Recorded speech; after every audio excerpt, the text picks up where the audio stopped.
The gunshot that shattered the library window in Douglas, Wyoming territory, on that sweltering August afternoon in 1882, was meant for someone else. But it changed everything for Katherine Colton and the cowboy who would eventually teach her that stories weren't just found in books. Katherine dropped to the floor behind her desk as glass rained down like crystalline tears, scattering across the wooden planks and over the stack of newly arrived volumes from Boston she had been cataloging. Her heart hammered against her ribs, and she pressed her palms flat against the cool floor, trying to steady her breathing. Outside, she could hear shouting, the thunder of hooves, and then silence. She waited a full minute before rising cautiously, brushing dust and glass fragments from her dark blue dress. The window would need replacing, and she would have to write to the town council again about funding, which they never seemed to have for the library but always managed to find for the saloons. Katherine was 23 years old and had been the librarian in Douglas for 2 years, ever since she had arrived from Philadelphia with her trunk of personal books and a determination to bring civilization to this dusty corner of the world. The door burst open, and Katherine instinctively grabbed the letter opener from her desk, holding it before her like a sword. A man stood in the doorway, silhouetted against the bright sunlight, tall and broad-shouldered, hat in his hands. He took a step forward, and she could see his face properly now. He had dark hair that needed cutting, a strong jaw shadowed with stubble, and eyes the color of creek water in springtime. There was concern written across his features. "Madam, are you hurt?" His voice was deep and rough, like gravel being pulled over wood. "I am perfectly fine, thank you," Katherine said stiffly, though her hands were still trembling. She set down the letter opener. "What happened out there?" "Couple of ranch hands got into it over a card game. One of them took a shot." "I am sorry about your window," he gestured at the damage. "Name's Ethan Thorne. I work at the Triple J Ranch about 5 miles north of here." "Katherine Colton," she replied automatically, then added, "You're bleeding." Ethan looked down at his arm where his shirt sleeve was torn and darkening with blood. "Just a graze. The bullet went wild."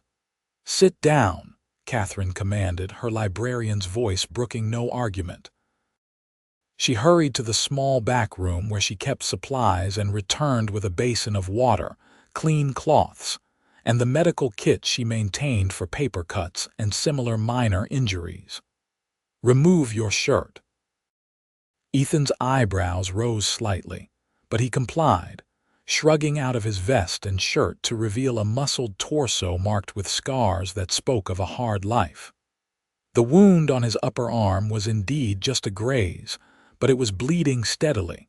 Katherine had seen worse.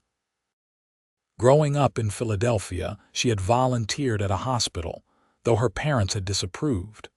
She cleaned the wound efficiently, her fingers steady now that she had a task to focus on.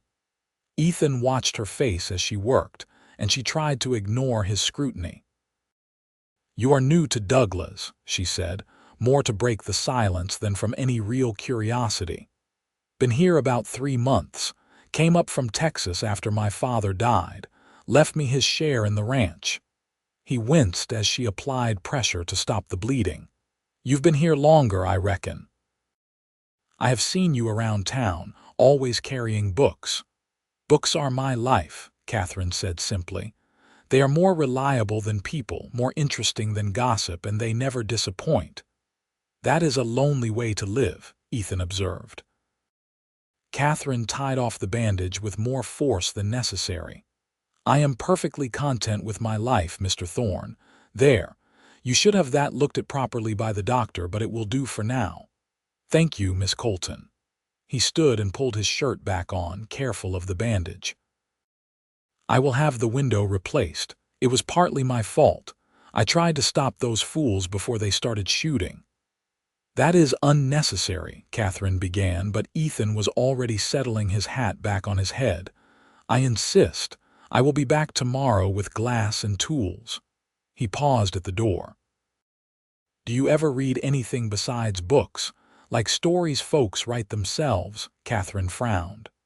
"I read literature, Mr. Thorne, published works by established authors, not amateur scribblings." Something flickered in Ethan's eyes, but he just nodded. "Good day, Miss Colton."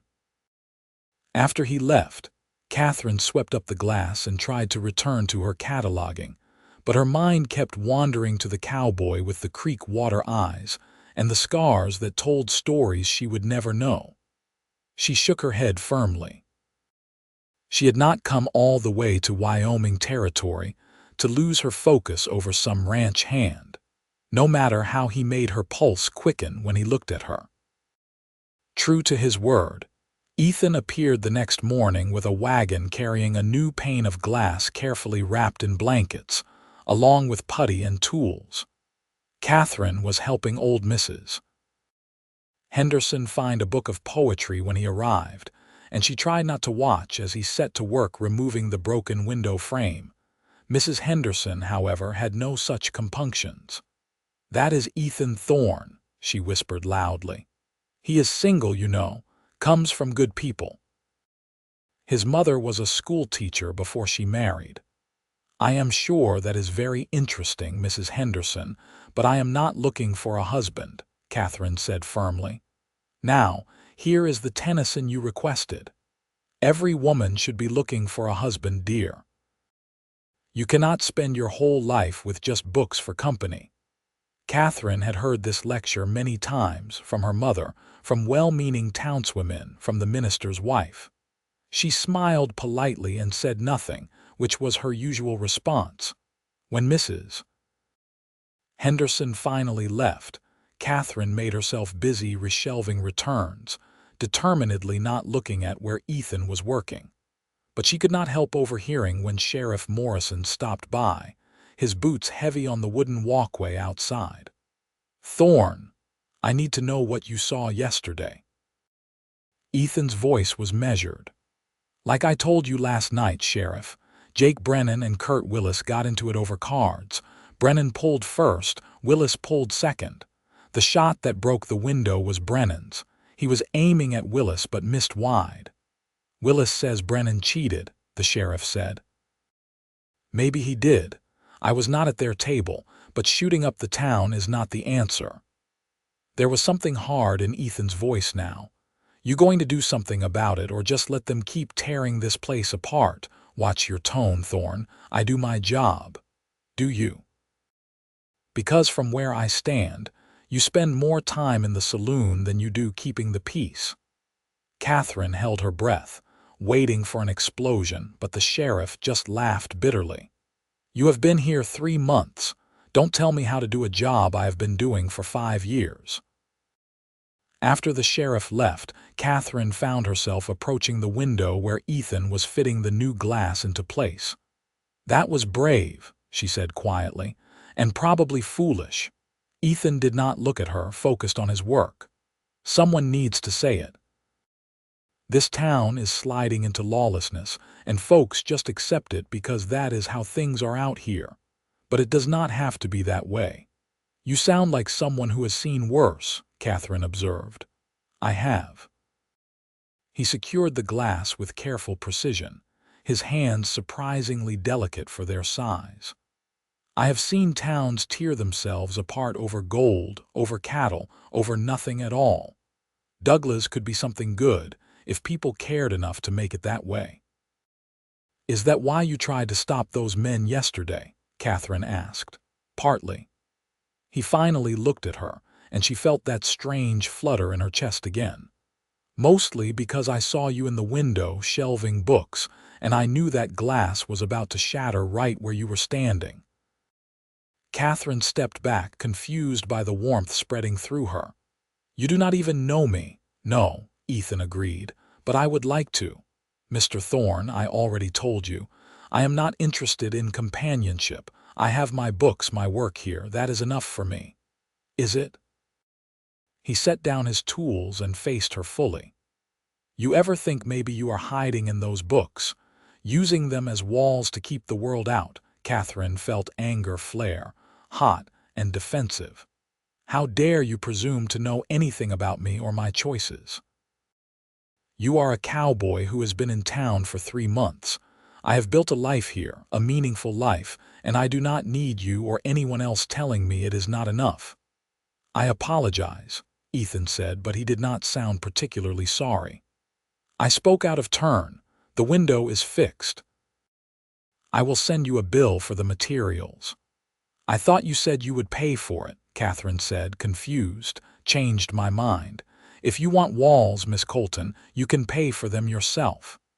He gathered his tools and left without another word. Katherine stood there, trembling with anger and something else she could not name, staring at the new window that let in the afternoon light without distortion. She wanted to throw something at it, to prove that Ethan Thorne was wrong about her, that she was not hiding. But she did not. She went back to her desk and lost herself in a novel about a world that felt safer than her own confused feelings. 3 weeks passed.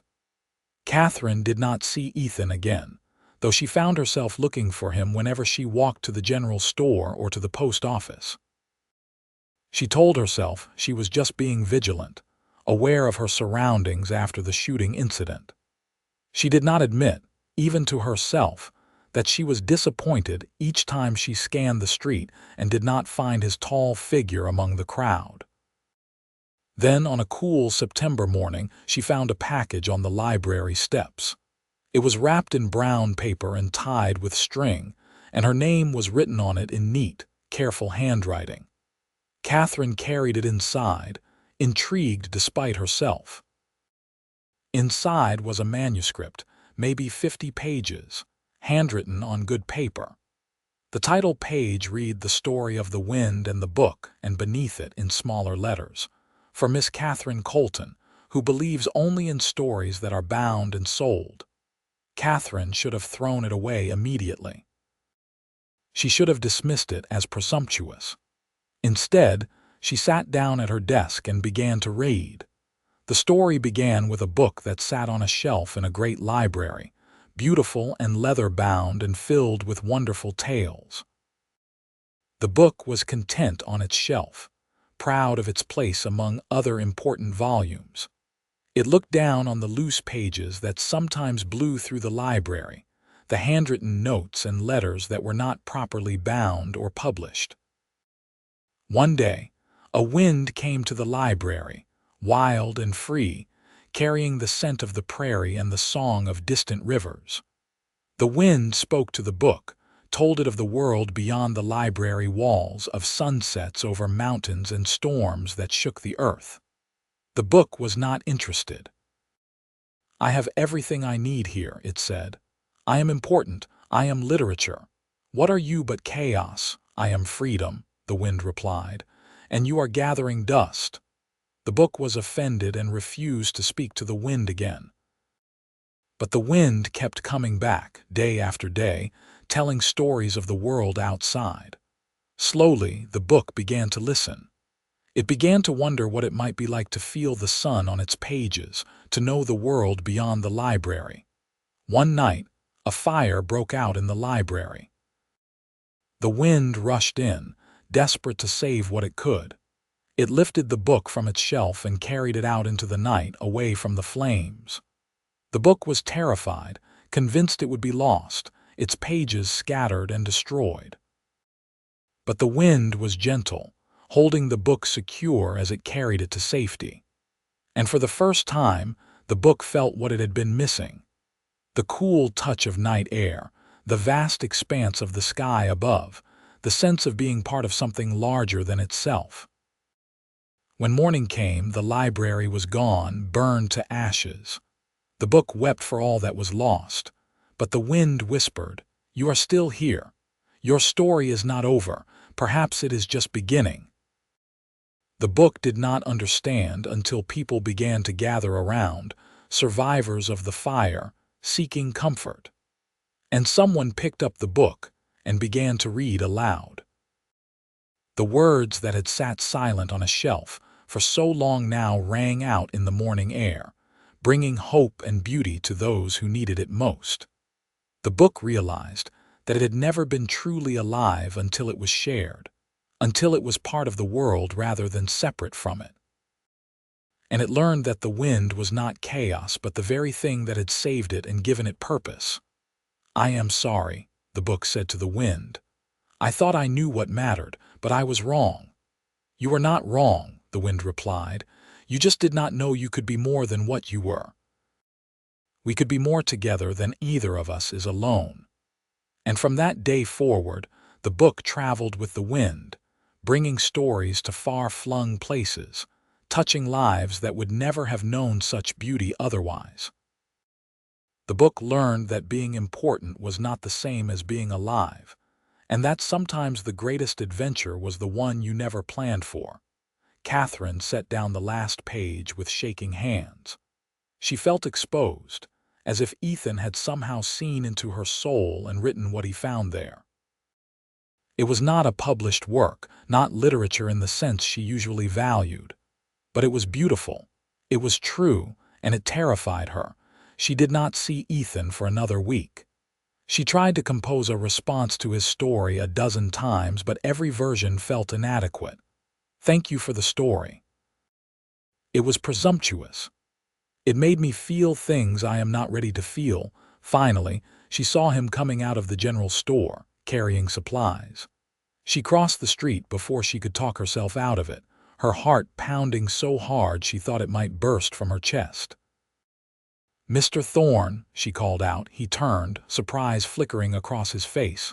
"Miss Colton." "I received your manuscript," she said, then realized how formal that sounded. "Your story, it was well written." "But," Ethan said, reading her expression, "but nothing. It was well written." The metaphor was perhaps obvious, but the execution was lovely. The prose was clean, the emotional arc satisfying. She was retreating into criticism, into the safe language of literary analysis, and she knew it. "That is not what I asked you when I wrote it," Ethan said quietly. "Then what did you ask me?" Katherine demanded, frustration bleeding into her voice. "I asked if you might consider that I see you, not the librarian, not the woman who hides behind books. You. The person who is brave enough to come all the way out here from Philadelphia, who stands up to the town council, who has opinions about everything and is terrified of letting anyone close enough to matter." He shifted the supplies in his arms. "I asked if you might consider that you are wrong about only loving books. You do not know me well enough to love me," Katherine said, but her voice was shaking. "I did not say I loved you," Ethan replied. "Though I am close enough to it that it scares me too, I said I see you. And I think you see me too, and that is what frightens you most of all." Katherine opened her mouth to deny it, but the words would not come, because he was right. She had been alone for so long, protected by her books and her certainty, and this cowboy with his creek water eyes and his handwritten story had cracked something open inside her that she did not know how to seal shut again. "I need time," she whispered. "Take all the time you need," Ethan said. "I am not going anywhere." He walked away, and Katherine stood in the middle of the dusty street, feeling as though the ground had shifted beneath her feet. That night, Katherine pulled out her own writing paper, something she had not touched in years. Not since her mother had told her that writing stories was unladylike, that she should focus on reading the classics rather than creating frivolous tales of her own. She had pushed that part of herself down so deep she had almost forgotten it existed. Now, she began to write. Not a story, but a letter. She wrote about coming to Douglas, about the loneliness she had denied, about the ways books had been both salvation and prison. She wrote about reading his story and feeling seen in a way that was both wonderful and terrifying. She wrote until her hand cramped and the candle burned low, and then she read what she had written and knew she would never have the courage to give it to him.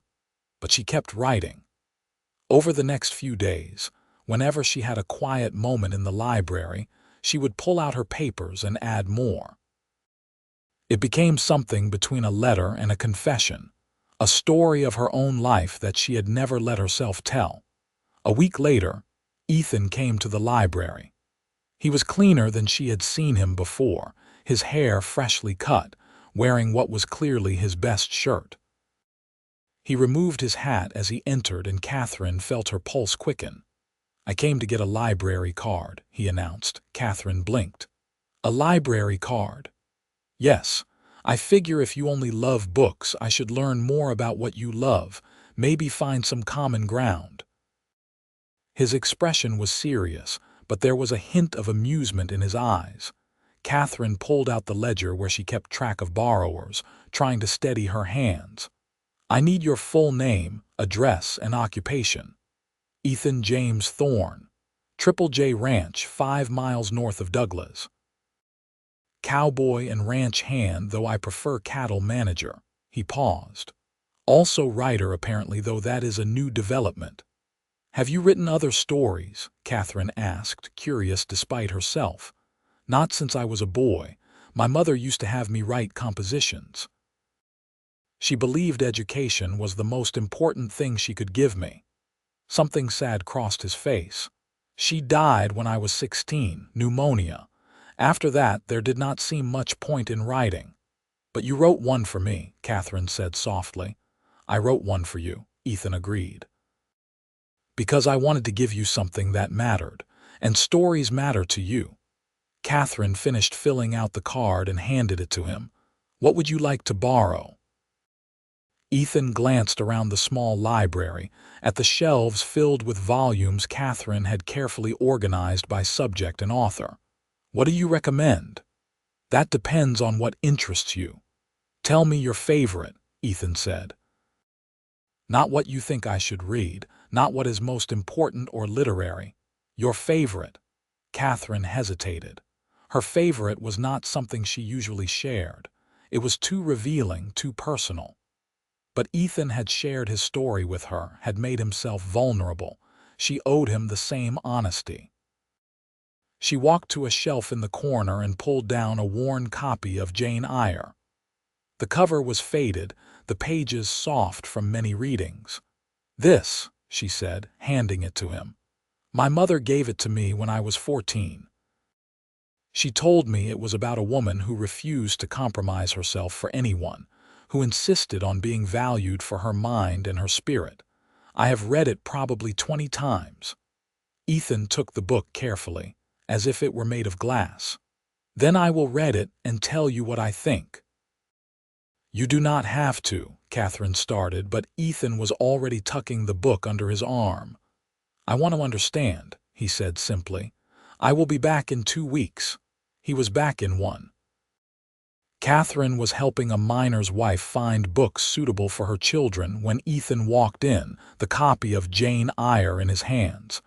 He waited patiently until Katherine was finished, then approached the desk. "I finished it," he said, setting the book down. "Already. It is over 400 pages. I read every night after work, could not put it down, honestly." Ethan leaned against the desk. "Your Jane is fierce. I liked her. Rochester, though, I had some problems with." Katherine felt a smile tugging at her lips despite herself. "Oh, what problems?" he lies to her. "Hides his wife in the attic. Tests Jane's feelings by pretending to court another woman. That is not love, that is manipulation." Ethan's expression was serious. "A man who truly loves a woman would be honest with her, even when the truth is hard." "He was protecting her," Katherine argued, falling easily into the familiar pleasure of literary debate. "He was protecting himself," Ethan countered. "From rejection, from having to truly be vulnerable. Real strength is not in hiding the difficult truths. It is in trusting the other person to hear them and stay anyway." Katherine stared at him, seeing not just the cowboy but the man who had clearly thought deeply about what he had read, who had engaged with the text in a way that was both intelligent and emotionally honest. "That is a fair critique," she admitted. I did like that they end up together in the end, Ethan continued. After they have both been humbled, both learned something, after they can meet as equals. That felt right. He paused. Can I borrow another? Of course. That is what a library card is for. Over the following weeks, Ethan became a regular visitor to the library. He read voraciously, everything from poetry to philosophy to adventure novels.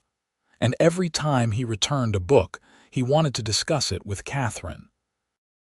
They argued about Moby Dick. Ethan thought Ahab was a fool. Katherine admired his determination. They debated the merits of Wordsworth versus Whitman. Ethan preferred Whitman's wildness. Katherine appreciated Wordsworth's restraint. They laughed over Mark Twain and puzzled over Emerson. Katherine found herself looking forward to his visits more than she wanted to admit. The library felt different when Ethan was there, more alive somehow. He brought with him the smell of the outdoors, of horses and leather and wide open spaces. He brought stories of the ranch, of cattle drives and prairie storms, of the practical challenges of managing a herd in difficult country. And slowly, carefully, they brought pieces of themselves.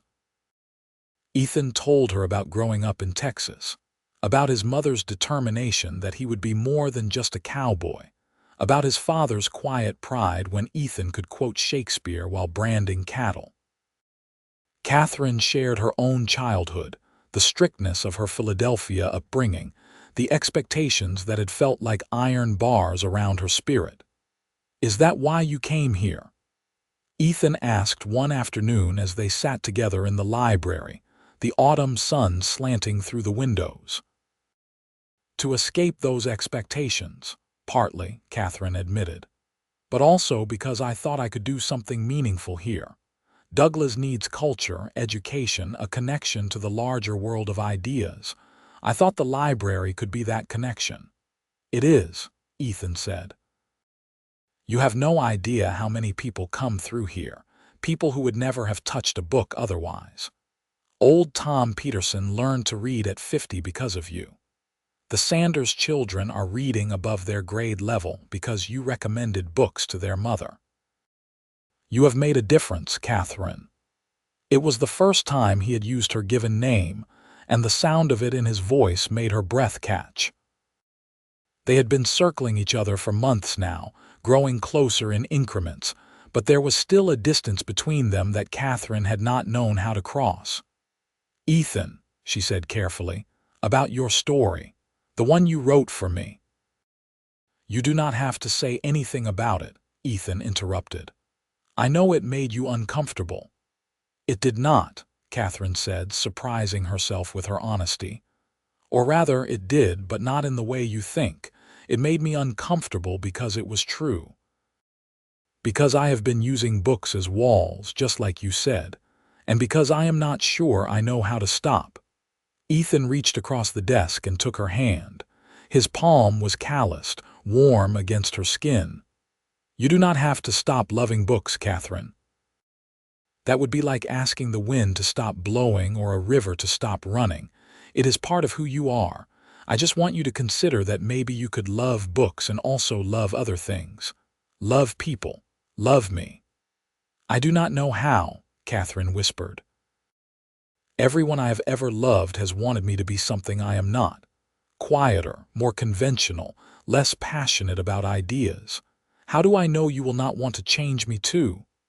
Because I am not asking you to be different. I am asking you to be more yourself. The woman who argues with me about books, who has opinions about everything, who came all the way out here to chase a dream. That is the woman I am falling in love with, not some quieter, easier version. You, exactly as you are." Katherine felt tears prick her eyes. "I do not cry," she said, but her voice broke on the words. "I know," Ethan said gently, squeezing her hand. "You can, though, if you want to. I promise you will not shatter." And somehow that permission was what broke her. Katherine let the tears come, all the loneliness and fear and desperate hope she had been holding back for so long. Ethan came around the desk and pulled her into his arms, and she let herself be held for the first time in years. When the storm passed, Katherine pulled back, embarrassed. "I am sorry, that was unprofessional, Katherine," Ethan said, and there was laughter in his voice. "We are well past professional at this point." She laughed, shaky but real. "I suppose we are." She took a deep breath, gathering her courage. "I wrote something for you. I have never shown it to anyone." "You do not have to," Ethan started, but Katherine was already pulling out the pages she had been adding to for weeks, the letter that had become a story, the story that had become a confession. "Yes, I do," she said, pressing them into his hands. "Because you are right. Real strength is trusting the other person to hear the truth and stay anyway. So here is my truth. Take it home, read it, and then we can talk." Ethan took the pages as carefully as he had taken Jane Eyre all those weeks ago. "I will read it tonight." "Good," Katherine said then, because she was already being brave. She rose on her toes and kissed his cheek. "Thank you for seeing me, for the story, for all of it." Ethan's smile could have lit the whole library. "Thank you for letting me." That night Katherine could not sleep. She lay in her small room behind the library, staring at the ceiling, wondering what Ethan was thinking as he read her words. She had written about her childhood, about the pressure to conform, about discovering books as a place where she could be herself. She had written about the loneliness of Douglas when she first arrived, about building the library into something meaningful, about the day a cowboy had walked through the door with creek water eyes and made her question everything she thought she knew about herself. And she had written about love, about how terrifying it was to want something so much, to need someone in a way that made you vulnerable. She had written about Ethan, about the way he made her laugh and argued with her about books and looked at her as if she were something precious. She had written about being afraid and wanting to be brave enough to try anyway. The next morning, Ethan was waiting on the library steps when Katherine opened the door. He looked like he had not slept either, his eyes shadowed but bright. "I read it," he said without preamble. "All of it, twice." Katherine's heart was in her throat, and it was beautiful. "You are beautiful, Katherine, not just your face, though that is pretty spectacular, but the way you think, the way you see the world, the way you care about things so deeply it scares you. All of it." He took a step closer. "You wrote that you were afraid of love. I am too. I am terrified that I am not good enough for you, that you will wake up one day and realize you could have done better than a cowboy who barely finished school. But I am more terrified of not trying, of letting you slip away because I was too scared to fight for this." "You are good enough," Katherine said fiercely. "You are smart and kind, and you read Jane Eyre in a week and understood it better than most scholars. You are more than good enough, Ethan Thorne." "Then let me court you properly," Ethan said. "Let me take you to dinner, to dances, to see the sunrise over the prairie.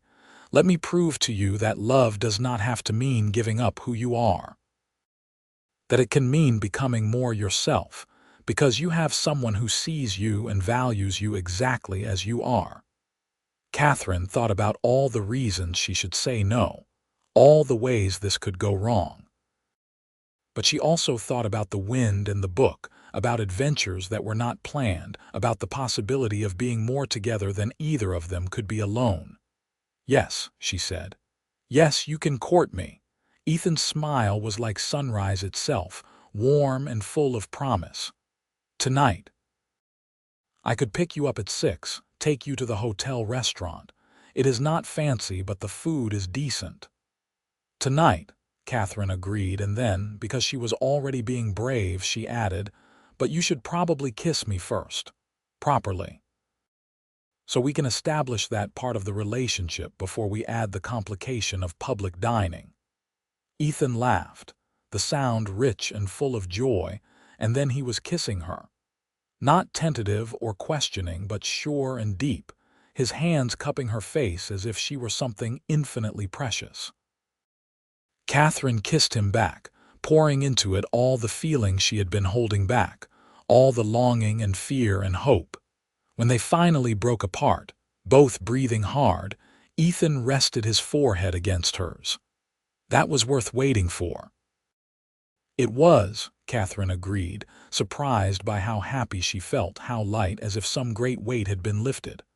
Now go away so I can work. Some of us have libraries to run. Yes, madam, Ethan said, laughter still in his voice. I will be back at 6.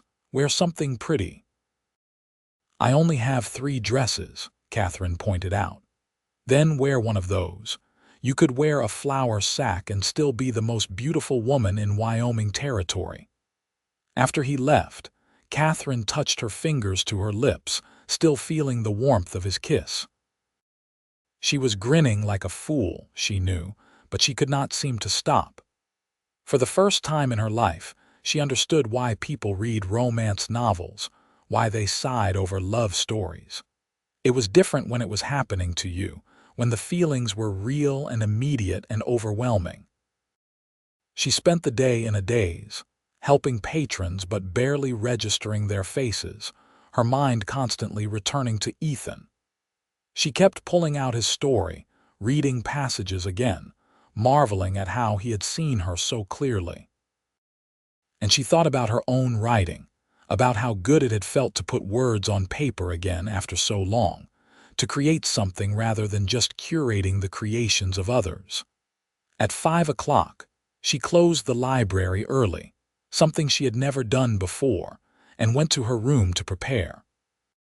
She had told Ethan she only had 3 dresses, which was true, but she did have one that was nicer than the others, a deep green that brought out her eyes. She changed into it, brushed her hair until it shone, and even dabbed on a bit of the rose water her mother had sent for her last birthday. When Ethan arrived at exactly 6, the look on his face told her the effort had been worthwhile. "You are stunning," he said, offering his arm. "Shall we?" The hotel restaurant was indeed not fancy, but it was clean and the food was good, and Katherine found she did not care about the surroundings. She was too focused on Ethan, on the way the lamplight caught in his eyes, on the stories he told about the ranch, on the sound of his laugh when she said something amusing. They talked for hours, long after they had finished eating, until the proprietor started giving them pointed looks. They talked about everything and nothing, about books and cattle and dreams and fears. Ethan told her about wanting to improve the ranch, to breed better cattle, to build something lasting. Katherine told him about her hope to expand the library, to start a reading program for children, to bring in more books from the East. "We could do that," Ethan said. "I mean, I could help. I do well enough at the ranch. I could contribute to the library fund." "I do not need your money, Ethan," Katherine said, though she was touched by the offer. "I know you do not need it, but maybe you could want it anyway, want my help, want me to be part of your dreams the way I want you to be part of mine." Katherine reached across the table and took his hand. "I do want that. It is strange and new and a little frightening, but I want it." They walked back to the library slowly, neither wanting the evening to end. The October night was cool, stars brilliant overhead, and Katherine leaned into Ethan's warmth. When they reached the library steps, he turned to her. "I want to see you again tomorrow," he said, "and the day after that, and every day if you will let me." "I work most days," Katherine pointed out. "Then I will come to the library, I will read, you will work, and we will be together." "That is enough for now." He kissed her good night, tender and sweet, and Katherine went to bed happier than she could remember being in years. Over the following weeks, they fell into a pattern. Ethan would come to the library in the late afternoon, after his work at the ranch was done. Sometimes he would read, sometimes they would talk, and sometimes he would just sit at a table and write. Katherine was curious about what he was writing, but she did not ask, respecting his privacy the way he respected hers. On Sundays, their one shared day off, They would go on picnics out on the prairie, or walk along the North Platte River, or simply sit in the library and read together in comfortable silence. Ethan brought her wildflowers, and Katherine gave him books she thought he would enjoy. They argued and laughed and slowly, carefully, built something real between them. The town noticed, of course. Douglas was too small for a courtship to go unnoticed, especially when it involved the librarian and one of the ranch hands from the Triple J. Most people were pleased. Mrs. Henderson took credit for introducing them, conveniently forgetting that Katherine had been adamantly uninterested at the time. The minister's wife expressed relief that Katherine would finally settle down properly. A few of the older ranchers grumbled about a good cowboy being distracted by a woman, but even they had to admit that Ethan's work had not suffered. Katherine found she did not mind the gossip as much as she had expected. She had been so private for so long, but there was something liberating about letting people see that she was happy, that she had found something beyond her books. In November, the first snow came, blanketing Douglas in white. Ethan arrived at the library covered in snowflakes, stamping his boots on the mat. "It is beautiful out there," he said, "but the roads are going to be bad soon. I wanted to bring you this before the weather gets worse." He handed her a package wrapped in oilcloth. Inside was another manuscript, thicker than the first one. "You wrote another story," Katherine said, delighted. "Not a story, a novel, or the beginning of one anyway. I have been working on it for the last month." Ethan looked almost shy. "It is about a cowboy who wants to be a writer and a librarian who teaches him that stories can be both true and beautiful. It is not finished yet, but I wanted you to read what I have so far." Katherine was speechless. She looked down at the pages, at the neat handwriting that represented hours of work, and felt something in her chest expand until she thought it might burst. "This is incredible. Thank you." "You inspired it," Ethan said simply. "You inspire me every day to be more than I thought I could be." Katherine set the manuscript down carefully and went to him, wrapping her arms around his neck. "I love you," she said, the words spilling out before she could stop them. "I love you, Ethan Thorne, and that terrifies me and thrills me, and I cannot imagine my life without you in it now." Ethan held her tight, his face buried in her hair. "I love you too. I have loved you since the day you threatened me with a letter opener and then bandaged my arm as if I were something worth caring for. I love you, and I want to spend the rest of my life proving it to you." They stayed like that for a long time, holding each other in the quiet library while snow fell outside the windows. That night, Katherine started reading Ethan's novel. It was good, really good. The characters were vivid, the prose clean and evocative, the story compelling. She recognized herself in the librarian character, but also saw ways Ethan had made the character her own person, with quirks and history that were not Katherine's. It was fiction, but it was rooted in truth, in the real emotions and experiences they had shared. She finished what he had written just as dawn was breaking, and she knew she had to tell him how brilliant it was.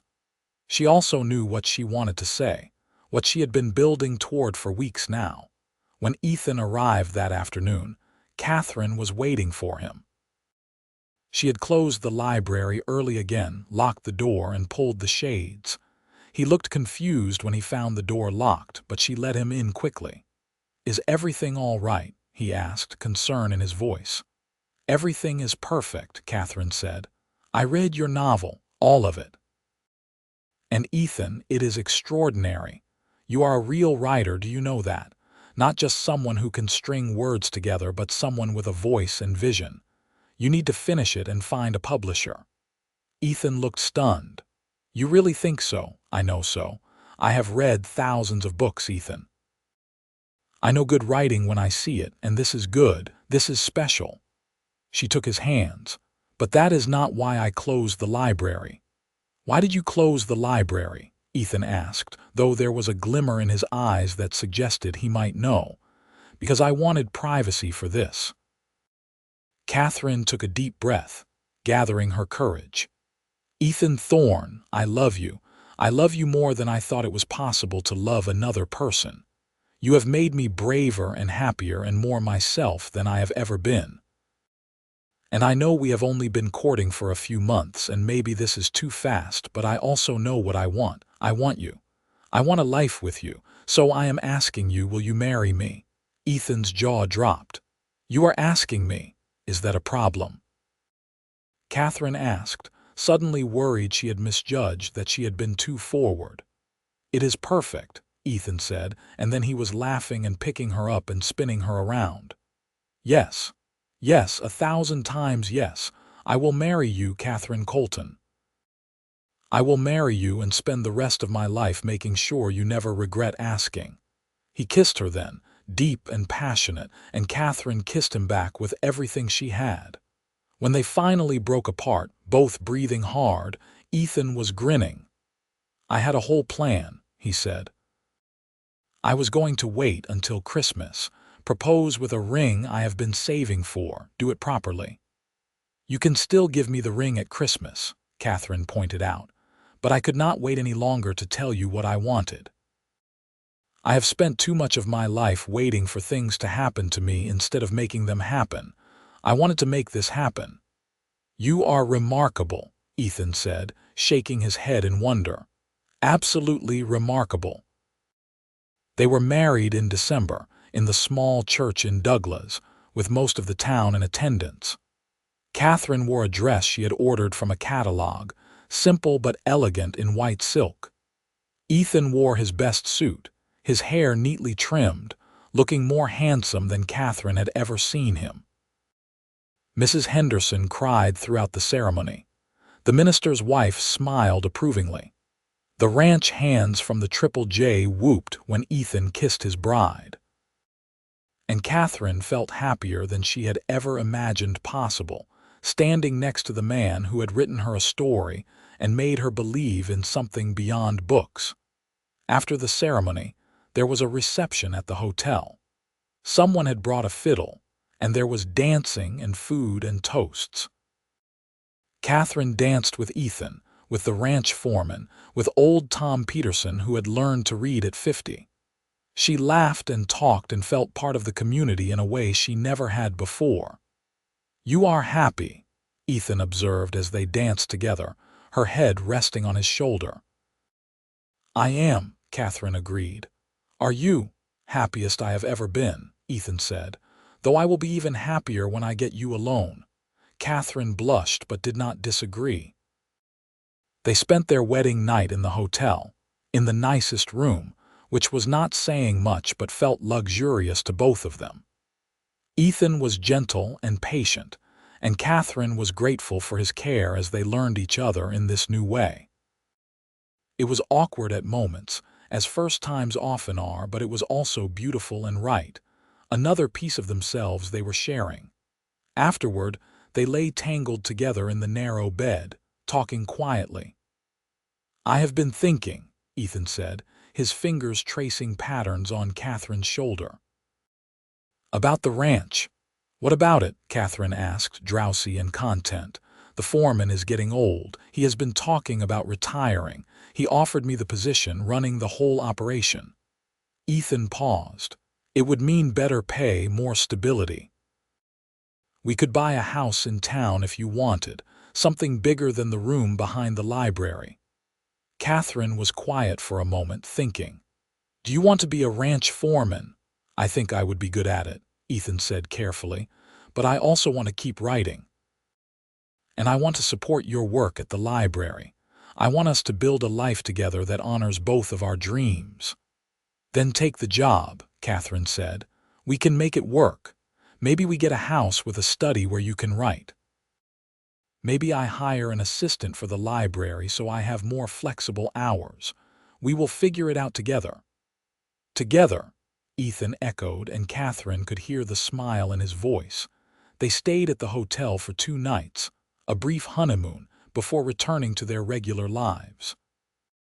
Ethan moved his belongings into Catherine's room behind the library, though it was cramped with both of them there. But they made it work, and Katherine found she loved falling asleep next to him, loved waking up to find him already awake and watching her with soft eyes.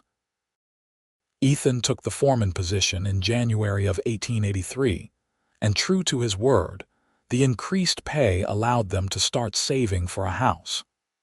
Katherine began looking for someone to help with the library, and found a young woman named Sarah who was eager to learn and good with the patrons. With Sarah's help, Katherine had more time to spend with Ethan, to go to the ranch and see what he did there, to understand the work that occupied so much of his time. She had never been particularly interested in cattle before, but through Ethan's eyes, she began to see the art in it, the careful management and planning, the satisfaction of watching the herd thrive. And Ethan continued to write. Every evening after dinner, he would sit at the small table in their room and work on his novel. Katherine would read nearby, and sometimes they would look up and catch each other's eyes and smile, content in their shared silence.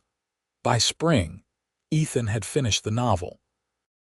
Katherine read the completed manuscript in one sitting, barely stopping to eat or sleep. It was even better than the early chapters had promised, a beautiful story of love and growth and two people learning to be brave enough for each other. "You have to send it to publishers," Katherine insisted. "This deserves to be read by more than just me." "I will," Ethan promised, "but I want to polish it a bit more first, make sure it is as good as it can be." He spent another month revising, and then, with Katherine's help, he sent the manuscript to 3 publishers in New York. They had no idea if anything would come of it, but it felt important to try.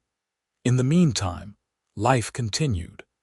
They bought a small house on the edge of town, 2 bedrooms with a parlor and a kitchen and enough space that they did not trip over each other constantly. Katherine planted a garden, which was new to her, and Ethan helped her figure out what would grow in Wyoming's difficult climate. They hosted dinners for friends, went to church on Sundays, and slowly built a life that was rich and full. In June, Katherine realized she had missed her monthly courses twice. She waited another week to be sure, and then she told Ethan, nervous about how he would react. His face lit up like the sun. "A baby. We are having a baby." "It appears so," Katherine said, and then she was laughing as Ethan picked her up and spun her around, careful despite his enthusiasm. "We are having a baby," he repeated, setting her down gently. "Katherine, we are going to be parents." The reality of it hit her then, the enormousness of it. A child, a new person who would be part of both of them. It was terrifying and wonderful in equal measure. "Are you scared?" Ethan asked, reading her expression. "Completely," Katherine admitted, "but also happy." "Is that strange?" "Not at all," Ethan said. "I am scared too and happy. We will figure it out together, just like we figure everything out." The pregnancy was not easy. Katherine was sick for the first few months, struggling to keep food down, and the Wyoming summer heat made her uncomfortable and tired. But Ethan was attentive, bringing her cold water and reading to her when she was too exhausted to focus on a book herself. In August, a letter arrived from New York. Katherine saw the publisher's return address, and her heart began to pound. She waited for Ethan to get home before opening it, her hands shaking. "It could be a rejection," she warned him. "Then we will send it to more publishers," Ethan said calmly. "Open it." Katherine slid open the envelope and pulled out the letter. Her eyes scanned the page once, twice, and then she looked up at Ethan with tears streaming down her face. "They want to publish it," she whispered. "They want to publish your novel." Ethan grabbed the letter, reading it himself as if he could not quite believe her. But there it was, in black and white. The publisher loved the manuscript, thought it had real potential, and wanted to offer Ethan a contract. They celebrated that night with sparkling cider, since Katherine could not drink wine in her condition. And they talked late into the night about what this meant, about Ethan becoming a published author, about the future that was suddenly wider and brighter than they had imagined. "None of this would have happened without you," Ethan said. "You made me believe I could be more than just a cowboy. You gave me the courage to write, to try." "You did the work," Katherine pointed out. "I just saw what was already there." "We helped each other," Ethan said. "That is what love is, I think. Not just accepting each other, but helping each other become the best versions of ourselves." Their son was born in February of 1884, in the middle of a snowstorm that threatened to prevent the doctor from arriving in time. But he made it, and after 12 hours of labor, Katherine delivered a healthy baby boy with Ethan's dark hair and her gray eyes. They named him James, after Ethan's middle name and his father. James Thorne came into the world howling, and Katherine fell in love with him instantly. This tiny person who was part of her and part of Ethan and entirely himself. Ethan cried when he held his son for the first time, tears streaming down his face as he looked at the small bundle in his arms. "He is perfect," he whispered. "Katherine, we made a perfect person." "We did," Katherine agreed, exhausted and exhilarated and more grateful than she could express. The early months of parenthood were hard. James was colicky and did not sleep well, and Katherine was tired in a way she had never experienced before. But Ethan was there, walking the floor with James in the middle of the night, changing diapers, giving Katherine breaks when she needed them. They were a team, figuring out this new challenge together. Sarah took over more of the library duties, allowing Katherine to spend more time at home with James. It was an adjustment, learning to balance motherhood with her work, but Katherine was determined to do both. She had not come all the way to Wyoming and built the library from nothing just to give it up now. In April, Ethan's novel was published.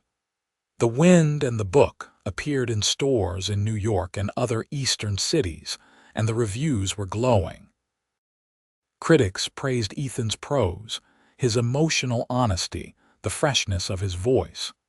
Sales were modest but steady, and the publisher was already asking about a second novel. Ethan was bewildered by the attention, unused to being seen as an author rather than a cowboy. But Katherine was proud, so proud she could burst.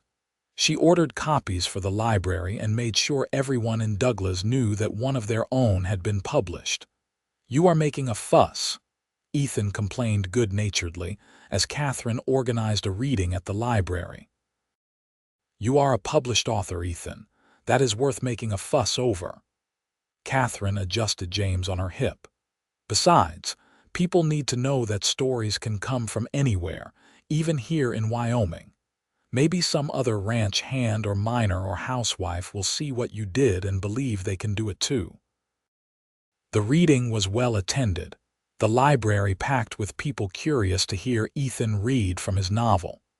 He was nervous at first, stumbling over words, but as he read the section about the wind and the book finding each other after the fire, his voice grew stronger, more confident. When he finished, the applause was genuine and enthusiastic. Afterward, people came up to talk to him, to tell him they were proud, to ask how he had done it. And Ethan, in his honest way, told them about Katherine, about how she had challenged him and supported him, and made him believe he could be more than he thought possible. Life settled into a new rhythm. Ethan worked at the ranch but also wrote in the evenings and on Sundays, working on his second novel. Katherine managed the library and cared for James, who was growing fast and starting to smile and reach for things. They were busy and often tired, but they were happy, building a life that honored both of their dreams. When James was 6 months old, Katherine returned to the library for a few hours each day, bringing him with her. She set up a cradle behind the desk, and patrons grew accustomed to the sight of the librarian helping them find books while simultaneously rocking her baby son. Some of the women in town clucked disapprovingly, thinking she should stay home, but most people thought it was charming, this blend of work and motherhood. Years passed. Ethan published 2 more novels, each more successful than the last. He became known as the Cowboy writer, a curiosity in Eastern literary circles but respected for his talent. He traveled occasionally to New York for meetings with his publisher, but he always came back to Douglas, to Katherine and James, and the life they had built. Katherine expanded the library, using some of Ethan's royalties to buy more books and even a second room to house them all. She started a children's reading program and a book club for adults. The library became the heart of Douglas, a place where people gathered not just to borrow books but to connect with each other and with ideas larger than their daily concerns. James grew into a bright, curious boy who loved both books and the outdoors. He would spend mornings at the library with his mother and afternoons at the ranch with his father, learning to ride and rope and manage cattle. He had his father's way with words and his mother's passion for learning, and both Ethan and Katherine delighted in watching him discover the world. When James was 4, Katherine became pregnant again. This time, she knew what to expect, and the pregnancy was easier than the first. Their daughter, Lily, was born in the spring of 1888, and she was as different from James as night from day. Where he was serious and thoughtful, she was boisterous and bold, demanding attention and affection in equal measure. "She is going to be a handful," Ethan observed as Lily screamed her displeasure at being put down for a nap. "She is perfect," Katherine said, smiling as she picked up their daughter and rocked her gently. "Just like her brother, just like us." The years continued to pass full and rich. Ethan's novels continued to sell well, and he was invited to give talks at universities in the East about Western literature and the art of writing. Katherine went with him sometimes, leaving the children with Sarah and her husband, and she was proud to see Ethan hold his own with professors and critics, who had initially dismissed him as just a cowboy. But they always came back to Douglas, to the house and the library and the ranch, to the life that was theirs. They watched James grow into a thoughtful young man who talked about becoming a teacher, watched Lily become a fierce little person who wanted to do everything her brother did and more. In 1895, when James was 11 and Lily was 7, Katherine received a letter from a women's college in Massachusetts. They wanted to know if she would be interested in coming to speak about her work building a library in the West, about bringing literature and education to frontier communities. They offered to pay her travel expenses and a speaking fee. Katherine was torn. Part of her wanted to go, to share what she had learned, to be recognized for the work she had done. But part of her did not want to leave her family, her library, the life she had built. "You should go," Ethan said when she showed him the letter. "The children and I will manage for a few weeks, and you deserve this, Katherine. You deserve to be recognized for everything you have accomplished." "Come with me," Katherine suggested. "Make it a family trip." So they went together, all 4 of them, traveling by train to Massachusetts in the fall when the leaves were turning brilliant colors. James and Lily were wide-eyed at the size of the cities, the crowds of people, the buildings that towered higher than anything in Douglas. Katherine's talk at the college was a success. She spoke about the challenges of building a library with limited resources, about the importance of literacy and education, about the ways books could connect isolated communities to the larger world. The women in the audience listened intently, asked thoughtful questions, and gave her a standing ovation when she finished. Afterward, the college president approached her. "Have you ever thought about writing a book yourself, Mrs. Thorne? about your experiences building the library. I think it would be quite valuable. Katherine had not thought about it, not seriously. She had written letters and journal entries over the years, but nothing intended for publication. But the idea intrigued her. On the train ride home, she mentioned it to Ethan. "Do you think I could do it?" "Write a book? Of course you could," Ethan said immediately. "You are one of the most articulate people I know, and you have a story worth telling." "It is different from fiction," Katherine said. "I would be writing about real things, real people." "That is what makes it valuable," Ethan pointed out. "Fiction shows what could be. Non-fiction shows what is. Both matter." So Katherine began to write, slowly at first, working on it in the evenings after the children were in bed. She wrote about coming to Douglas, about the challenges and rewards of her work, about the people she had met and helped. She wrote about literacy and education and the transformative power of books. And she wrote about Ethan, about the cowboy who had walked into her library and changed everything. She wrote about learning to love, about building a life together, about the ways they had helped each other grow into fuller versions of themselves. It took her 2 years to finish the manuscript, working on it in fits and starts around her other responsibilities.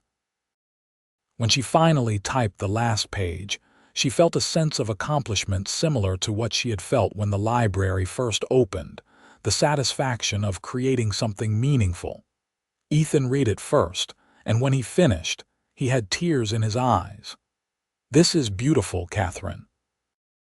It is honest and insightful, and I think it will help a lot of people. You have to publish it." Katherine sent the manuscript to Ethan's publisher, who agreed to take it on. The Librarian's Journey, Building Community Through Books in the American West, was published in 1898, and while it did not sell as well as Ethan's novels, it found an appreciative audience among librarians, educators, and women interested in Western settlement. Katherine received letters from readers all over the country, women who had been inspired by her story, who were starting their own libraries or schools or community programs.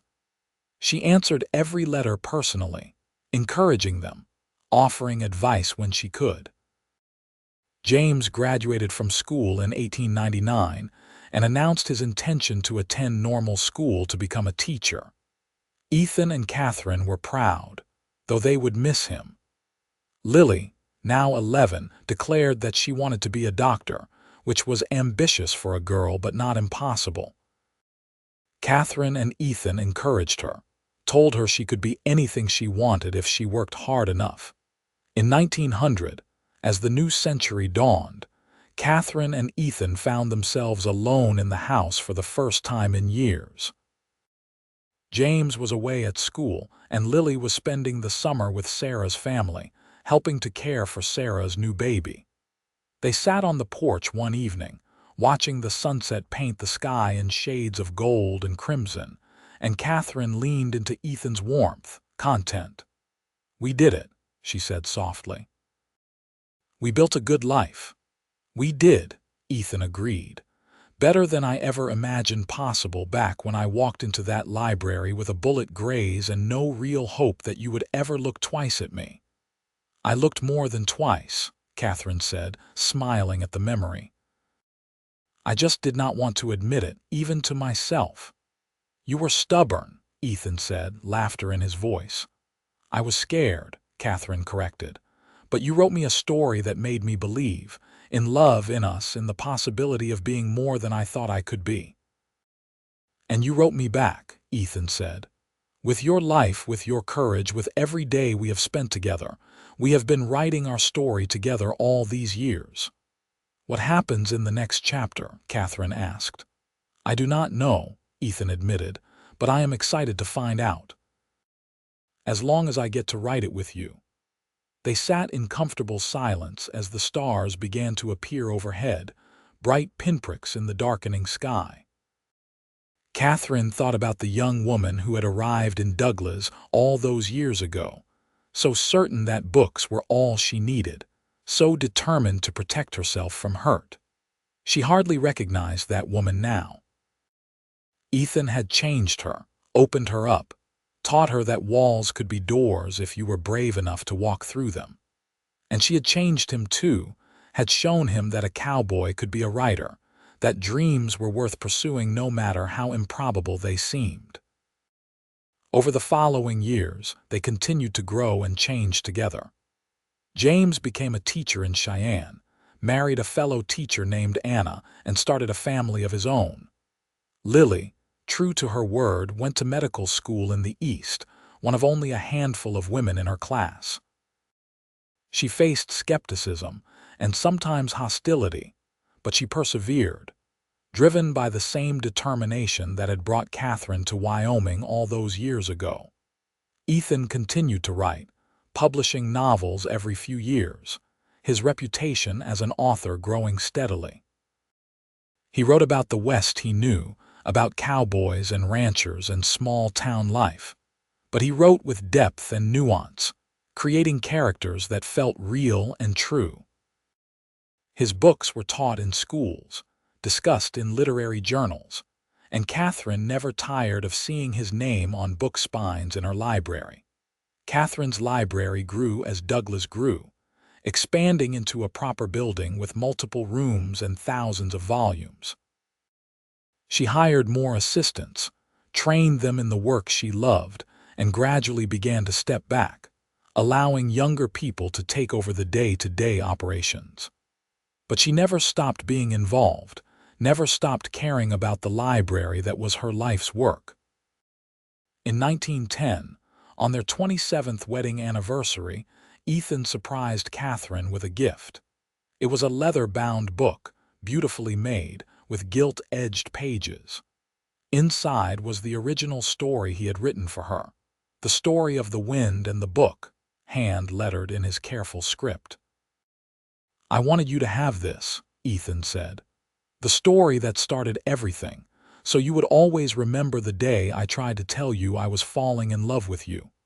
Katherine traced the letters with her finger, tears in her eyes. "As if I could ever forget.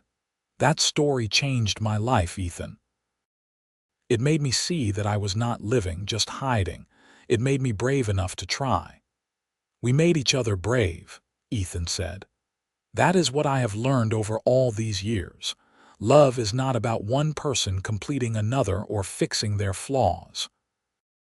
It is about two people helping each other become braver, kinder, more themselves." "When did you get so wise?" Katherine asked, smiling through her tears. "I married a librarian," Ethan said. "She taught me everything important." They kissed, and Katherine marveled at how it still made her heart race after all these years. This man who knew her better than anyone, who had seen her at her worst and her best and loved her through all of it. As they aged, they slowed down but did not stop. Ethan wrote in the mornings when his mind was clearest, and Katherine worked at the library a few days a week, mentoring the new librarian who had taken over most of her duties. They visited James and his family in Cheyenne, traveled to Boston to see Lily, who was now a practicing physician. They had grandchildren who climbed into their laps and begged for stories, and both Ethan and Katherine were happy to oblige. In 1915, Douglas celebrated the library's 30th anniversary with a ceremony and speeches. Katherine was honored for her decades of service, for her vision and dedication. The current librarian read from Katherine's book, and Ethan read from his first novel, the one Katherine had inspired. People stood and applauded, and Katherine felt the weight of all those years, all that work, all the lives touched by the simple act of sharing books. Afterward, standing outside the library in the late afternoon sun, Katherine looked at the building that had been the center of her life for so long. It was bigger now, better funded, but still recognizably the same place where a young woman from Philadelphia had planted her flag and insisted that civilization and culture could exist even in the rough frontier. "No regrets?" Ethan asked, taking her hand. "Not a single one," Katherine said. Well, maybe one. I wish I had said yes to you sooner. We could have had a few more years together. We have had plenty of years, Ethan said. And we are not done yet. I plan to keep you around for at least another 30, Katherine laughed. That would make me 93. I am not sure I want to live that long. Then we will take what we get and be grateful for it, Ethan said. Every day with you is a gift, Katherine. Even after all these years, I wake up grateful that you took a chance on a cowboy who walked into your library with a bullet wound and delusions of being a writer. You were always a writer, Katherine corrected. You just needed someone to tell you so. They walked home hand in hand, past houses they had seen built, past children they had watched grow up, through a town that had changed and grown but still felt like home. When they reached their house, they sat on the porch as they had done countless times before, watching the world settle into evening. Tell me a story, Katherine said, resting her head on Ethan's shoulder. What kind of story? Ethan asked. Our story. The one we have been writing together for all these years. So Ethan told her, in his writer's voice, the story of a cowboy and a librarian who fell in love despite themselves, who built a life together in the wide, open spaces of Wyoming, who created books and children and a legacy that would outlast them both. He told her about the hard times and the good times, the laughter and the tears, the countless small moments that had added up to a lifetime of love. Katherine listened, her eyes closed, a small smile on her lips. She had heard parts of this story before, had lived it, but hearing Ethan tell it made it new again, made her see the beauty in what they had created together. When he finished, she opened her eyes and looked at him. That is a good story. It is the best one I have ever written, Ethan said. And I got to write it with you. They sat together as night fell, the stars emerging one by one overhead, bright and constant. Inside the house, photographs chronicled the years they had spent together, the children they had raised, the life they had built from nothing but courage and love and a willingness to be brave for each other. The library stood solid in the center of town, full of books and stories and possibilities. Ethan's novels sat on shelves around the country, bringing the West to life for readers who would never see it themselves. Their children were grown and thriving, creating their own stories, building their own lives. The grandchildren were learning to read, to question, to dream. And Katherine and Ethan, older now but still together, still in love, sat on their porch and watched the stars and knew they had done something rare and precious. They had taken a chance on love when it would have been easier to stay safe behind their walls. They had helped each other become more than they could have been alone. They had written a story, not on pages but in the way they lived, and it was a story worth telling. Years passed. Ethan published his final novel at 72, a quiet, reflective work about aging and legacy that critics called his best.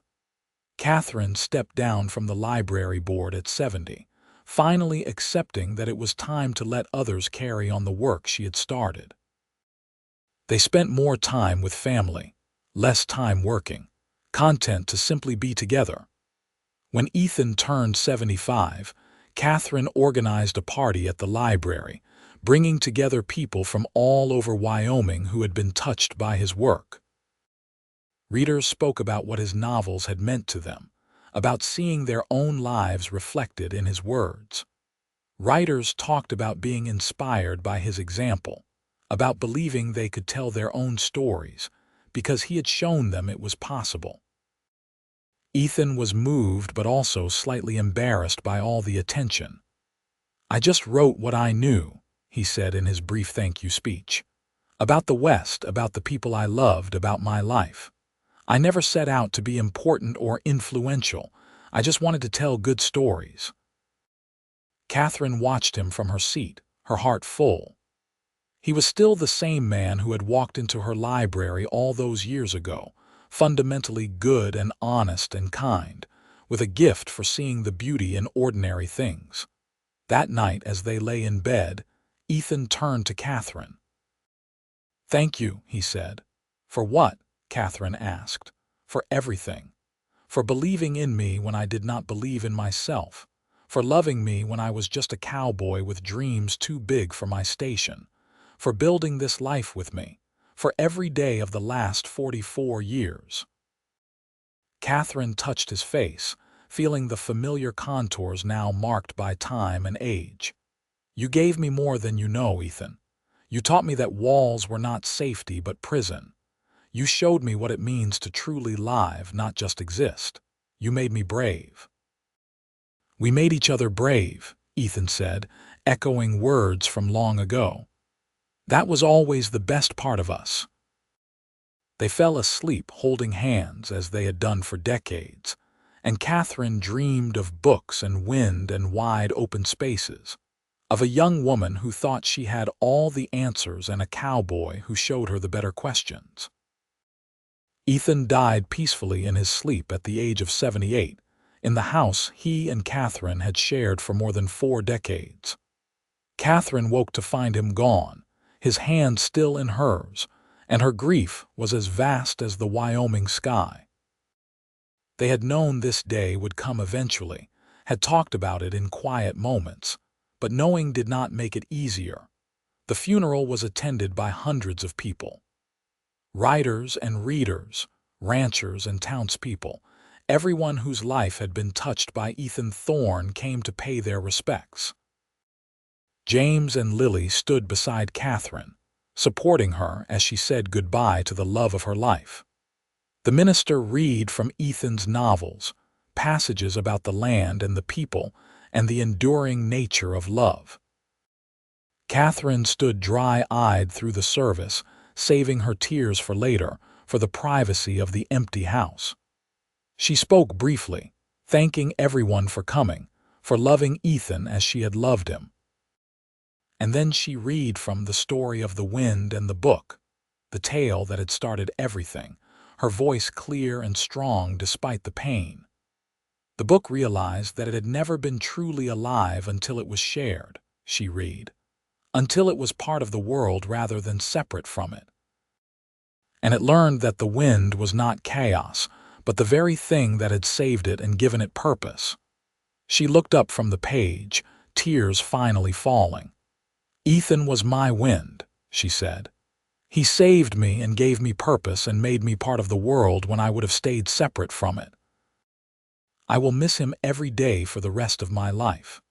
But I am grateful, so grateful for the years we had, for the love we shared, for the story we wrote together." After the funeral, Katherine returned to the library, the place where it had all begun. She sat at the desk where she had bandaged Ethan's wound, where he had returned books and talked about literature, where they had fallen in love slowly and surely. The new librarian had offered to close for the day out of respect, but Katherine had refused. Ethan would have wanted the library open, would have wanted stories to continue being shared. She pulled out a worn copy of Ethan's first novel, the one dedicated to her, and opened it to the inscription. "For Katherine, who taught me that the best stories are the ones we live. I love you beyond words, though I will keep trying to find them anyway." Katherine traced the words with her finger and allowed herself to cry deep, wrenching sobs that shook her whole body. She cried for Ethan, for all the days they would not have together, for the conversations they would not share and the sunsets they would not watch. She cried until she had no tears left, and then she closed the book gently and stood up. She had work to do. Ethan had left behind unfinished manuscripts, notes for stories he had planned to write. She would organize them, prepare them for potential publication. She would make sure his legacy continued, that his stories reached readers who needed them. And she would keep living, keep working at the library, keep spending time with her children and grandchildren, because Ethan would have wanted that. He would have wanted her to continue the story they had started together, even if she had to write her chapters alone now. Katherine lived for another 12 years after Ethan's death, years that were quieter but still full. She edited and published a collection of Ethan's unpublished stories and early drafts, with annotations explaining his writing process. She continued to volunteer at the library, reading to children, helping with acquisitions, mentoring young librarians. She traveled to see James and Lily and her growing number of grandchildren, all of whom had heard stories about their grandfather, the writer, and their grandmother, the librarian. On her 90th birthday, the town of Douglas threw a celebration. The library had been officially renamed the Ethan Thorne Public Library in honor of Katherine and Ethan's contributions, and a plaque was unveiled listing their accomplishments. Katherine stood before the crowd, leaning on her cane but still sharp-minded and articulate, and thanked them for the honor. "When I came to Douglas 70 years ago," she said, "I thought I had everything figured out. I thought I only needed books, that human relationships were too complicated and painful to be worth the risk. And then a cowboy with a bullet graze walked through that door and proved me wrong. He showed me that books are wonderful, but they are not enough. We need stories, yes, but we also need each other. We need love and connection and the courage to be vulnerable." She paused, looking at the faces before her, at the library that had been her life's work, at the town that had become her home. "Ethan and I wrote a story together with our lives, with our choices, with the love we shared for more than 4 decades. And the beautiful thing about stories is that they do not end when the writer dies. They continue, passed from person to person, generation to generation. Our story continues in our children and grandchildren, in the library, in the books Ethan wrote, and the programs I started. It continues in everyone whose life we touched, everyone who learned to love books or found the courage to write their own story." She smiled, and though there were tears in her eyes, they were not sad tears. "So thank you for being part of our story, for helping us write it, for continuing it even now. And I hope if you take anything from knowing us, it is this: be brave enough to love even when it is scary. Be brave enough to let yourself be known even when it is uncomfortable. Because that is where the best stories come from. That is where life truly begins." The applause was long and heartfelt, and Katherine stood in the center of it, feeling Ethan's presence as clearly as if he were standing beside her. She could almost hear his voice whispering in her ear, proud and loving and amused. "Look at you, Katherine, still changing lives with words. I knew you could do it." Katherine died peacefully in her sleep a few months later, at the age of 90, in the house she and Ethan had filled with love and laughter and countless stories. She was buried beside Ethan in the Douglas Cemetery, under a headstone that read Katherine Colton Thorne, 1859–1949. Librarian, writer beloved, she taught us that stories can change lives. At her funeral, the new librarian read from Katherine's book, and Lily, now a prominent physician in Boston, read from her father's novels. And James, the teacher, spoke about his parents, about the love they had shared and the lessons they had taught simply by living their lives with courage and intention. "My parents showed me what real love looks like," he said.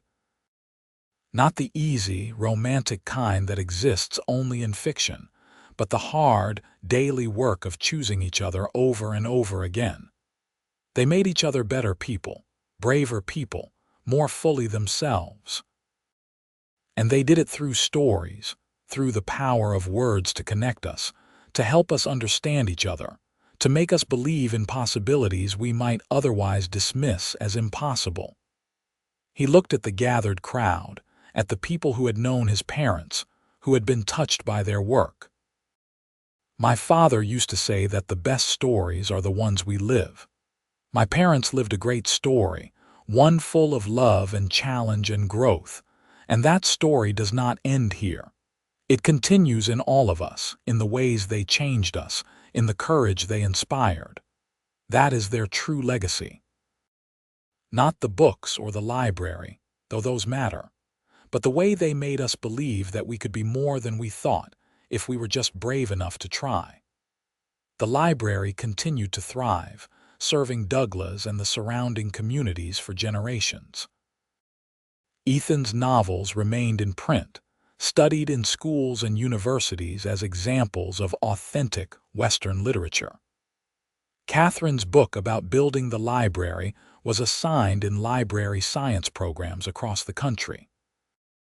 Their grandchildren and great-grandchildren grew up hearing stories about the cowboy and the librarian who fell in love and built something lasting from courage and words and stubborn determination. And in the Colton Thorne Public Library, in a place of honor, sat two books in a glass case. One was the original handwritten manuscript of The Story of the Wind and the Book, Ethan's first attempt at writing a story that mattered. The other was Katherine's first letter to him, the confession and story and love letter that she had finally given him after they were engaged, which he had kept carefully preserved for decades. Between them was a small plaque that read, "Where our story began. Ethan Thorne and Katherine Colton Thorne, writers, dreamers, believers in the power of stories to change lives. May we all have the courage to write our own stories and the wisdom to share them with those who matter most." And every day, people walked through the doors of that library, looking for books, for information, for stories that might change their lives the way a story once changed a young librarian who thought she only loved books. Every day, new stories began, new connections were made, new lives were touched by the power of words and the courage to be vulnerable. The library stood solid in the center of Douglas, Wyoming, a testament to one woman's vision and one man's belief in her. It stood as a reminder that walls could be doors, that stories could heal, that love could transform, that two people brave enough to write their story together could create something that would outlast them both. And somewhere, in whatever place holds the spirits of those who have passed, Katherine and Ethan were together still, holding hands and watching the stars and telling each other stories, the way they had done for all those years. Their love had not ended with death. It continued, woven into the fabric of the town they had helped build, preserved in the words they had written, living on in the hearts of everyone who had known them or heard their story. Because that is what love does. It persists. It endures. It writes itself into the world in ways that cannot be erased or forgotten. And the love between Katherine and Ethan, the librarian and the cowboy, was a story worth telling, worth remembering, worth passing down through the generations as an example of what is possible when two people are brave enough to believe in each other and in the power of their shared story. Their legacy was not just in buildings or books or children, though all of those mattered. Their legacy was in the lesson they taught simply by living, that we are all writing our stories every day with every choice we make. And the best stories, the ones that truly matter, are written not alone but together, with the people we love, the communities we build, the connections we forge. Katherine had thought she only loved books, that stories on pages were all she would ever need. But Ethan had written her a story that made her believe in something more, something better, something truer. He had shown her that the greatest story of all is the one we live, the one we write with our choices and our courage and our willingness to let ourselves be known. And together, they had written a story that would be remembered long after they were gone, a story that would inspire others to be brave, to love deeply, to build something lasting from words and courage and stubborn faith in the power of human connection. In the end, that was their greatest achievement, Not the library or the novels or the honors and recognition, though all of those mattered, but the simple, profound act of loving each other well, of helping each other become more fully themselves, of writing a story together that was better than anything either of them could have created alone. That was the story of Katherine and Ethan, the librarian and the cowboy who found each other in a small Wyoming town and created something beautiful from courage and words and love. It was a story that deserved to be told, to be remembered, to be passed down as an example of what is possible when two people are brave enough to write their story together. And in the Ethan Thorne Public Library, surrounded by thousands of stories written by other people, their story continued to live, inspiring new generations to believe in the transformative power of love, of words, of the courage to be vulnerable, and the wisdom to share our stories with those who matter most. The end.